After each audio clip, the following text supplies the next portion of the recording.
Muy bien, comenzaremos a examinar la pirámide de las fuentes del derecho administrativo español, que se caracteriza por la existencia de múltiples fuentes de distinto origen y distinto rango. Para ello nos valdremos de ese modelo que es la pirámide kelseniana adaptada al caso español. Así pues, tenemos a la vista una pirámide esta que encontramos con una cúspide, un tronco y una base. Nos encontramos en que el ordenamiento jurídico tiene una construcción descendente desde las normas superiores, pasando por las inferiores y finalmente los actos de ejecución. Pues bien, en la cúspide de este ordenamiento jurídico así caricaturizado,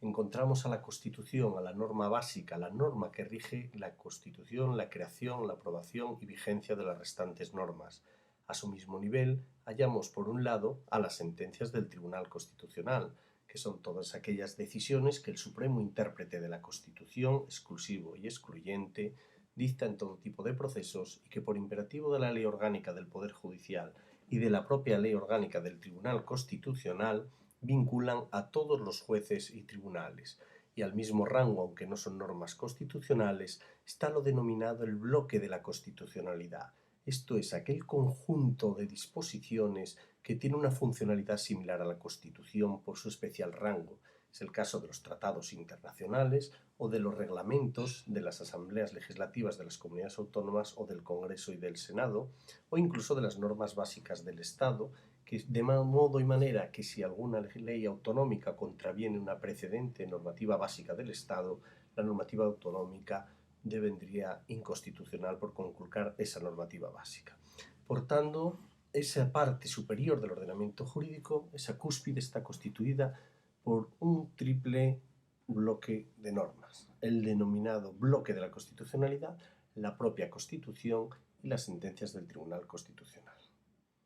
En un segundo peldaño hallamos, por un lado, el desarrollo de la legislación autonómica, y así hallamos las leyes autonómicas y las disposiciones de los ejecutivos autonómicos con fuerza de ley. En primer lugar, los decretos legislativos, esto es, cuando la Asamblea Legislativa autoriza al Ejecutivo a dictar disposiciones con fuerza de ley, y los decretos leyes, esto es, aquellas disposiciones que adopta el Ejecutivo Autonómico sin contar con una previa habilitación, pero que por la extraordinaria y urgente necesidad hace preciso que dentro de su competencia se dicten disposiciones con esa fuerza de ley. Nos encontramos asimismo emanadas directamente de la Constitución las leyes estatales, emanadas del Parlamento, en sus distintas variantes ordinarias, orgánicas, etc. Y al mismo nivel aquellas disposiciones del Gobierno central, esto es del Ejecutivo, que tienen fuerza de ley, los decretos legislativos y los decretos leyes, estos últimos para situaciones de extraordinaria y urgente necesidad. Tenemos, por tanto, un primer anillo constituido por normas materialmente constitucionales, un segundo anillo constituido por normas materialmente legales y formalmente con rango de ley o equivalente. El tercer anillo vendría constituido por las disposiciones más comúnmente calificadas de reglamentos. Aquí nuevamente encontramos, por un lado, los reglamentos autonómicos que desarrollan, como no podía ser de otro modo, la legislación autonómica, y de otro lado los reglamentos estatales que desarrollan la legislación estatal. Los reglamentos estatales por su forma se denominan bien reales decretos cuando los aprueba el Consejo de Ministros o bien órdenes ministeriales cuando los aprueba el ministro del ramo. Asimismo, los reglamentos pueden venir o tener su origen en el ámbito local, son las denominadas ordenanzas locales o los reglamentos de régimen interno local. Y junto a ellos estarían los reglamentos de los entes públicos, esto es, de aquellos entes públicos autónomos, llámese Banco de España, Comisión de Mercado de Valores, Universidad, que tienen autonomía para aprobar reglamentos. Con esto tenemos el tercer anillo reglamentario y fácilmente nos percatamos en una visión caricaturizada que en primer lugar tendríamos la Constitución y normativa o decisiones equiparadas, en un segundo anillo que depende, que sería, o escalón, que sería todas las leyes formales o equivalentes, y un tercero por los reglamentos. Finalmente, nos encontraríamos con el último eslabón, que vendría dado por todas las actuaciones de ejecución de la normativa precedente, de modo que todas estas actuaciones de ejecución han de someterse a los reglamentos y a su vez a las leyes y a su vez a la Constitución. Pues bien, aquí nos encontramos los contratos del sector público, ya que no todos los contratos son administrativos,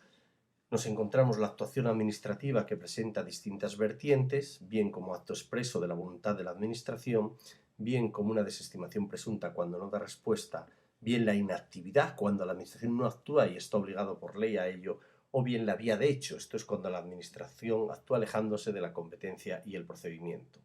Entendiendo además que existirían los llamados actos separables, esto es cuando la Administración actúa en el ámbito civil, mercantil, no administrativo, pero siempre hay un núcleo esencial sujeto al derecho administrativo, que es aquel relativo a la competencia y al procedimiento y que caería dentro del ámbito de la jurisdicción contencioso-administrativa.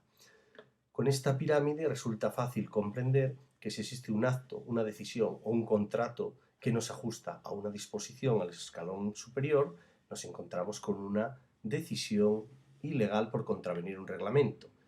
Si encontramos un reglamento que a su vez nos ajusta a alguna disposición legal, el reglamento será ilegal. Y si encontramos una ley que nos ajusta a la Constitución o bien a ese bloque de la constitucionalidad, esa ley o disposición legislativa será sencillamente inconstitucional. Con ello casi queda cerrado el ordenamiento jurídico interno y por ello lo hemos reflejado con estas flechas que muestran el efecto de desarrollo. Partimos de una constitución primaria, la cual se va desarrollando, concretando por leyes, luego por reglamentos y luego por millones de actos administrativos. Y ya como pieza de cierre encontramos la jurisprudencia, es decir, los tribunales, los cuales van dictando sentencias que aplican todo el ordenamiento jurídico, si bien en sentido estricto es la que emana del Tribunal Supremo, por extensión podemos predicarlas de las sentencias dictadas por todo tipo de tribunales, a su vez los principios generales del derecho, que situamos fuera de la pirámide porque inundan como el oxígeno todo el ordenamiento jurídico, y la costumbre, que tiene un carácter meramente residual dentro del ordenamiento jurídico administrativo y únicamente cuando es llamada por la ley. Hemos situado y hemos dejado aquí fuera el derecho comunitario por una razón, porque el Tribunal Constitucional no suele utilizarlo como canon de constitucionalidad. Sin embargo, por el principio de primacía del derecho comunitario, y en tanto es llamado y autorizado por la propia Constitución, máxime tras la inminente reforma de la Constitución, goza del principio de primacía sobre toda la pirámide jurídica, de modo que cualquier disposición de las incluidas en esta pirámide, teóricamente, bajo el principio de prevalencia del derecho comunitario o de primacía, quedaría desplazada e inaplicable si entrase en colisión con ese derecho comunitario. Pues bien, con ello concluimos esta sencilla exposición de un mundo tan complejo como son las fuentes del derecho administrativo español. Gracias.